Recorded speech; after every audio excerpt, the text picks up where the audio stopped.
Hey kids, we're here with K.O. Skinsnes. He's the president of Stomvi-USA. He's also a designer of mouthpieces and a student of acoustic science as it pertains to our trumpet world. You had mentioned there about, making this transition as a player. Everybody's going to want to know how you did it, but the problem with that is that takes almost as long as how you did it. To those that struggle with this, what is your advice to them? Okay, so there's a a series of videos on the Stomvi-USA YouTube channel, which is organized in playlists, so it's easy to find. And the playlist is KO on trumpet playing as a skill-based endeavor. That goes more in depth about the process that I went through and how I got to where I got, to where I am, if you will. But high D seems to be the dividing line. I see this with trumpet players all the time. And, they say that an alcoholic can't fix his problem until he accepts the fact that he's an alcoholic, right? Well, it's the same thing with trumpet playing. So the age of 44, my band Reno Jones did what was a really important gig to me at the time. We did a live recording from inside of Chino Women's Prison. And it was an important gig because, one, it was exciting and interesting. Two, we spent a lot of money because we had to bring in a record truck and this and that. We're going to make a new CD and on and on. And it was really some of the worst playing of my life. I mean, I managed to get through it, and it sounds pretty good. We didn't do any editing tricks or anything, but you get through it because you've been doing it for a long time. But it was very frustrating. I was struggling through the whole gig. And it was there that I was the alcoholic going, wait a minute, I'm this high D player that I've identified in other guys, where high D seems to be the dividing line. Most people can figure out how to play up to a high D. Not everybody, but most can. But it's past that seems to be, what's going on. And so at that point, at the age of 44, I'd done every system you can imagine. I mean, I'd done Caruso, and I'd done Adam, and I'd done Stamp, and I'd done Maggio, and I'd looked at Stevens Costello, and I studied from Vince Penzarella, the Chicago school. And every time I came across this new system, usually because I found a teacher teaching it who played very well, and I thought, well, why don't I go with the guy who sounds good? I want to sound like him, right? Every time I embarked on this new system, I was thinking, this is finally going to be it. This is finally going to be it. This is going to be the one. And it never was. And I realized that if I kept going from system to system, doing what I'd been doing all these years, by the time I died, I was still going to be a high D player. So I had to change something. And I started looking around and thinking about it, and I realized that every method book kind of says the same thing. They say, start in the beginning of the book, play these notes in this order, and by the time you get to the end of the book, you're going to be a trumpet player. Well, it didn't work for me because I had every book. I mean, there's stacks of them in the closet, and it didn't do it. But then I realized, thinking about all the wonderful teachers I was able to work with, everyone from Jim Manley, who I've mentioned, to John Madrid, to Lynn Nicholson, to Gary Grant, to Vince Penzarella. I mean, every teacher, they were all saying the same thing. As far as producing the tone on the trumpet, they were saying, produce the tone with the least amount of effort possible. And I said, well, I've been practicing to get my chops stronger, get my hair going more and more. That's not practicing to make it easier. So I think you need to work on making it easier. Not how strong can I get to play this high C, but how easy can I play this high C? How weak can I do it? How little air can I use to make it happen? And it's changing the way you're looking at it. You're not trying to get stronger to play. You're trying to get more efficient to play. And I recommend you look at the series that I have on trumpet playing as a skill-based endeavor. I start kind of at the beginning like I did here, and I think I prove pretty conclusively why you don't need a lot of strength to play the trumpet.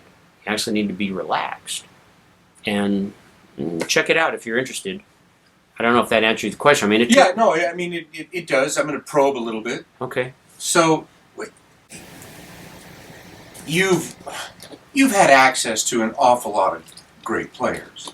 You know, I mean, just being in the business and Yeah, you'd think I'd be a lot better. right. So, Right. but you know, in doing so, you got to see all these guys do this stuff, and so, and you studied with all these different guys.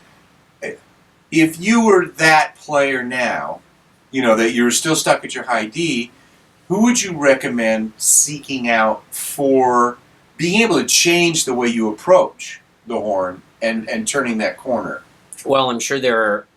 I know there are other people that can help you do that. The guy that helped me the most was Jim Manley, and he's still available for Skype lessons, I believe. But he was the one that really helped me unlock what I wanted to do. I mean, I'm a really stubborn guy too, and I didn't give up. I mean, it took me probably. It might have taken me 2.5, 3 years before I hit the point where I was pretty comfortable playing to a high G or an A on the gig, and I thought the sound was pretty good. And when you say high A or G, I mean above that's high C. above high C, right? Without worrying about it. Did I nail it every single time? No, I'm sure I missed it some. But it was pretty easy, and it became more fun. And after that 2.5 or 3 years, I kept getting better and better at it. I didn't give up. I wanted to make it better and easier. It took me 2.5 years. It might take someone else, much less time. It depends on, where they're at and how much time they have to spend. I was working full time at Bob Reeves at the time and playing in my blues and R&B band as much as we could. And so I put in the time that I could, and I made the transition.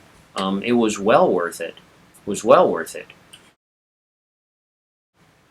But you can't give up. When you were making this, and you called it a transition, and I like that description of it. How different of an approach was it? I mean, was it truly like, oh man, I really have been looking at this all wrong? I mean, oh yeah, absolutely. Okay. Up until the age of 44, it was all about how I must have to do more range routines every day to get stronger to make this happen or to figure it out. I was going to do I'm just going to keep doing the same thing every day, and all of a sudden it's going to work. I mean, I remember when I was in college, early college, and that's when I knew John Madrid, who was this amazing trumpet player on all fronts, but he certainly had a ridiculous upper register with a great sound.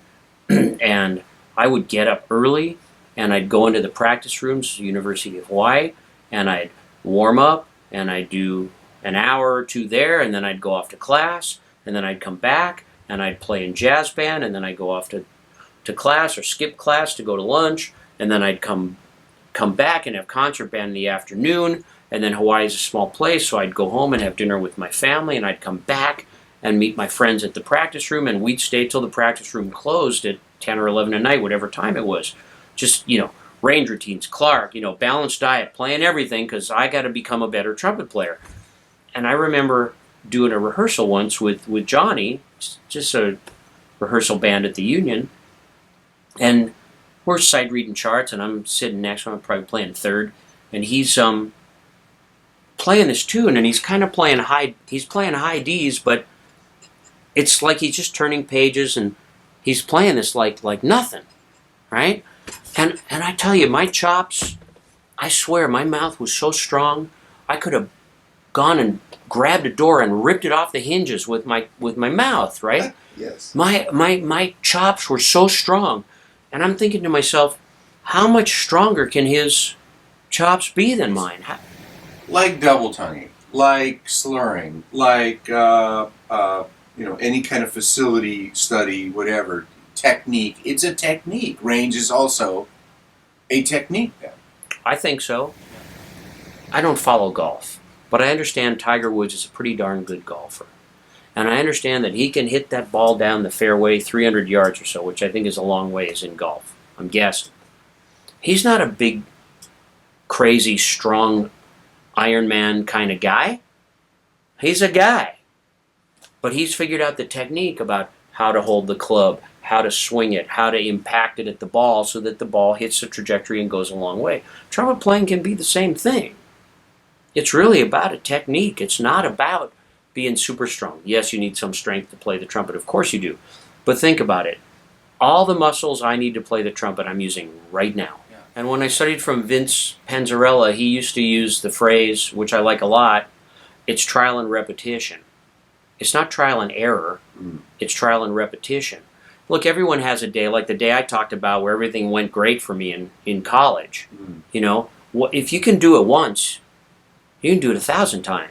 It's just a matter of figuring out what you did. Right. Right? All the high D players out there, of which I was one for a long time, everyone's had a day or a gig or a tune or one note where they played a high D that felt like nothing. Or that high D player got lucky and played a high F or a G that day that felt like nothing. If you can do it once, you can do it again. You got to figure out what you did. And people say, oh, well, that was an anomaly. Oh, the moon was aligned right that day. No, it wasn't. Right. Something was right. And if you did it then, you can do it again. But you got to figure, and you got to be persistent. It doesn't happen overnight. You know, we talked about trumpet design, getting a great in-tune trumpet. We talked about what the gap can do for us. We talked about mouthpiece design and making sure it's balanced, and then, you know, talking about trumpet playing, and truly, I think one of the most valuable things to people is that concept of range, because it's important to everybody. It doesn't matter whether you're a classical guy or a commercial guy. You got to have a register that it is appropriate for the job you're trying to do.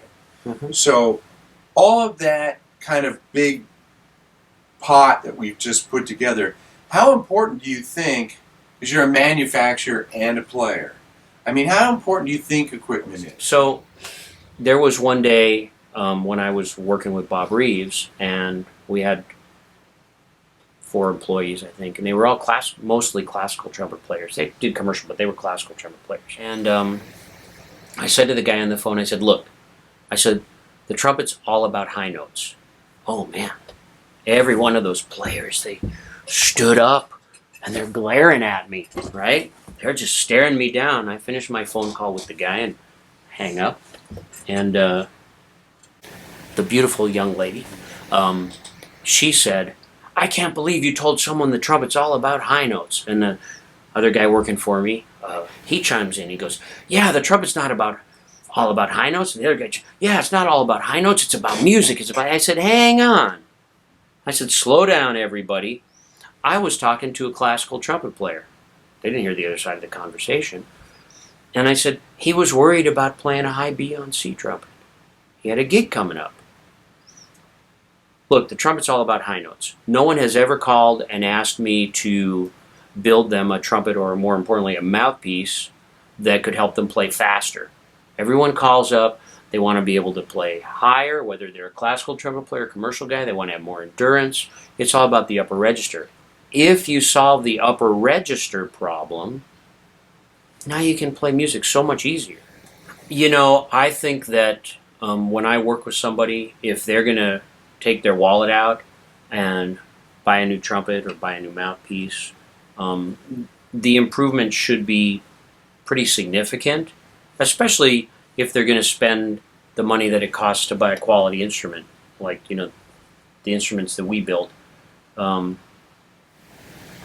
You know, I've easily seen 20-30% improvement. Now, how do we gauge 20 or 30%? I didn't do a formal study, but I would ask people, you know, what does it feel like? And everyone reports somewhere in that 10 to 30% range, depending on whether it's one of our instruments or the mouthpieces or the two put together. So I think you can get 10 to 30%, and, you know, it could be more. I don't know. It's going to change from player to player. Get the gap right, the best you can get it done. If you want to play around with damping effects like heavy caps and stuff like that, do it after you get the gap right. That's the most important thing, in my opinion. And then not all men are created equal. Right. But get the equipment as good as you can get it, and then you've checked that box off.